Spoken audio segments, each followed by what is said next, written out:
Assalamu alaikum dear students, welcome to the fourth lecture of biology, chapter number 1 which is levels of biological organization. मुझे biological organisation के बारे में अभी study करने से, उसके लेवल्स को स्टडी करने से पहले हमें पता होना चाहिए कि व्हाट इज़ बायोलॉजिकल ऑर्गेनाइजेशन, उसके अलावा एटम्स क्या होते हैं, कितने बायो एलिमेंट्स हैं, ठीक है, और वो किस तरह मिलकर स्ट्रक्चर्स बना रहे हैं हमारी बॉडी के अंदर, तो और बायो एलिमेंट्स हैं क्या, ठीक है, और उनकी परसेंटेजेस कितनी है ज़ाहिर है हमारे अंदर, ठीक है। हम एटमॉस्फेयर का नहीं स्टडी करेंगे, हम हमारे अंदर स्टडी करेंगे, हम बायोलॉजी पढ़ रहे हैं, ठीक है। तो अब हम लोग स्टार्ट करते हैं। स्टूडेंट्स बुक से देख लेते हैं। Hundreds of chemical reactions are involve in maintaining life of simplest organism. एक सिंपल से सिंपल ऑर्गेनिज्म है, चाहे वो यूनिसेलुलर ऑर्गेनिज्म, बैक्टीरिया की ही हम बात क्यों ना करें, तो उसके अंदर भी हंड्रेड्स ऑफ केमिकल्स और रिएक्शंस हो रहे हैं जो कि उसकी लाइफ को मेंटेन करते हैं, ठीक है। मींस कि उसके अंदर फोटोसिंथेसिस हो रहा होगा, रिस्पायरेशन हो रहा होगा, जो कि एक एनर्जी गेनिंग प्रोसेस है, ग्रोथ है उसके अंदर जो हो रही है, ठीक है। तो उसके अंदर भी हंड्रेड्स ऑफ केमिकल रिएक्शंस होते हैं, एनाबॉलिज्म है, कुछ कैटाबॉलिज्म है, ठीक है, जो उसको सस्टेन करने में हेल्प करते हैं, उसको मेंटेन करने में।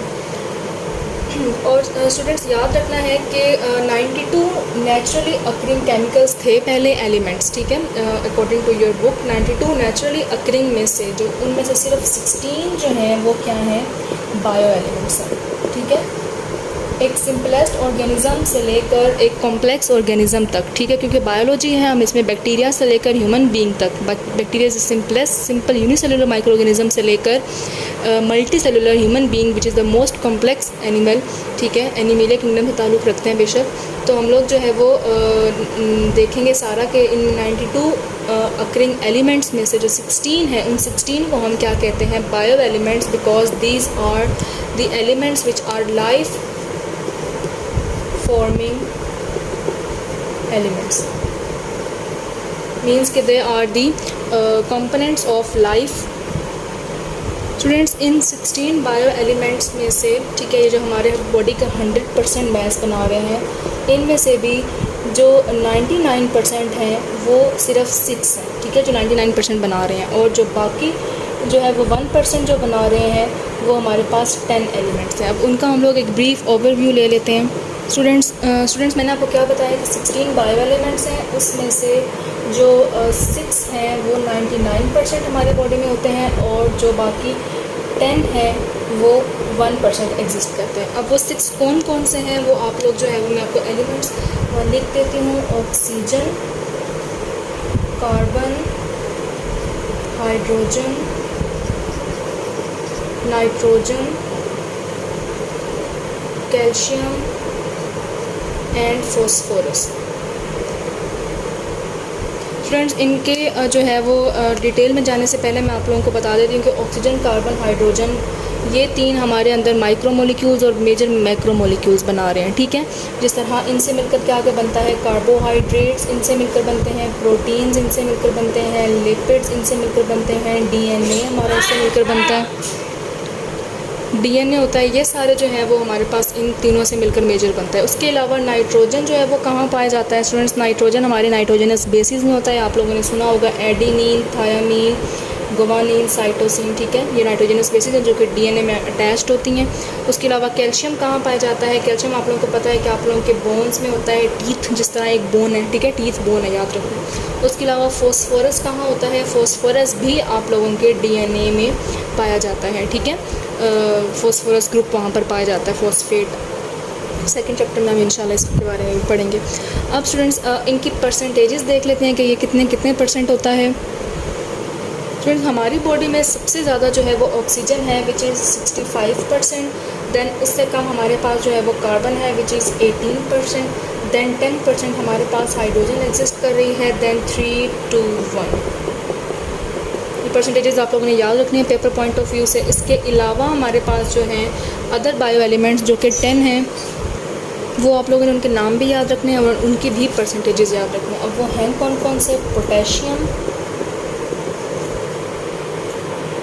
Sulphur, chlorine, sodium, magnesium, iron, copper, manganese,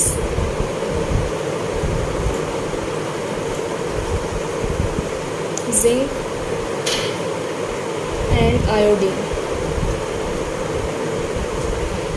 students potassium कितने परसेंटेज है? 1% हमारे पास क्या है, ये सारे मिलकर बनाते हैं। 0.35% हमारे पास क्या है, पोटेशियम।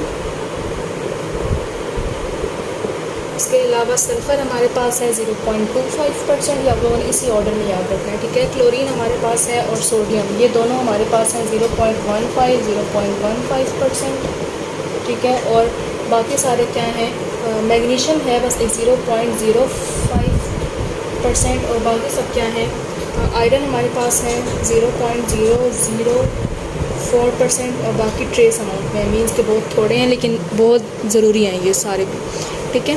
अब ये आप लोगों ने 16 बायो एलिमेंट्स के नाम भी याद रखने हैं, इनके परसेंटेज भी याद रखनी है, पेपर पॉइंट ऑफ व्यू से बहुत इंपॉर्टेंट है। स्टूडेंट्स बुक रीडिंग्स देख लेते हैं।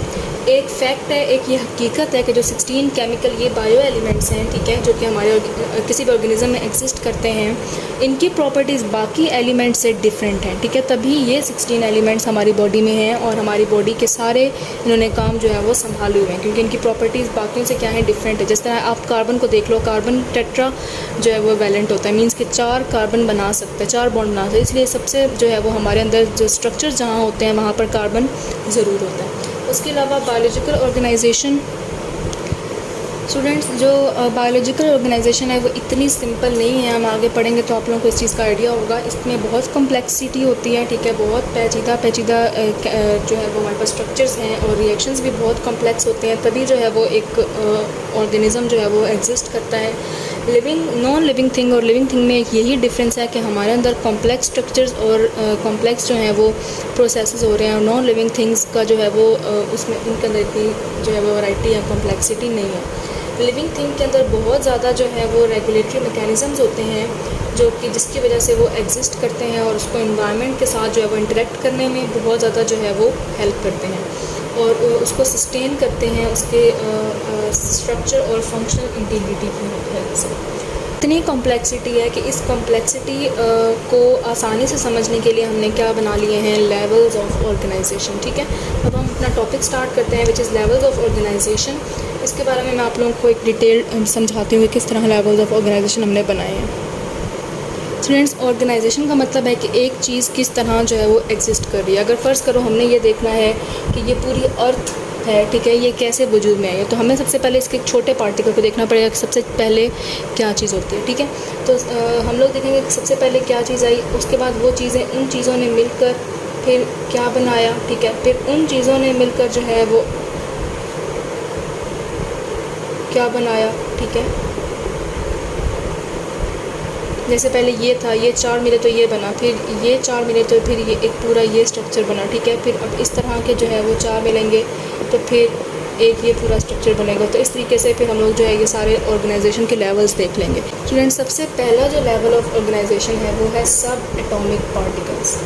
मीन्स कि हमारे अंदर क्या होते हैं, सबसे छोटी एंटिटी क्या है, it is sub atomic particle, ठीक है। Sub atomic particle are those particles that occur inside the atom, ठीक है। Sub atomic particles occur inside the atom, ठीक है। और ये कौन कौन से होते हैं, हम बेसिक 3 के बारे में पढ़ेंगे। इलेक्ट्रॉन, ठीक है, which have negative charge and it is revolving around the nucleus.